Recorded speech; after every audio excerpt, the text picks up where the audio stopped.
હાય, કેમ છો? મજામાં? આજનો મારો મોતી છે મિત્રો કે આ વન્ય જંગલોમાં નવી નવી જે ઔષધિઓ છે એના વિશે જાણો. જી હા મિત્રો, યુવા પેઢી છે એ ધીમે ધીમે પ્રકૃતિથી ક્યાંક ને ક્યાંક લુપ્ત થતી જાય છે. તો આ યુવા પેઢી માટે કે જે જૂની વસ્તુ હોય છે એને ભૂલી જાય છે અને એના વિશેની માહિતી એકત્રીકરણ કરવી ખૂબ જ જરૂરી છે. કારણ કે તમારા રોજિંદા જીવનમાં ક્યાંક ને ક્યાંક આ બધી વનસ્પતિઓ છે એ ઔષધિઓ છે.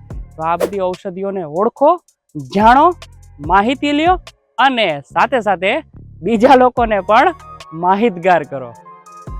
ધન્યવાદ.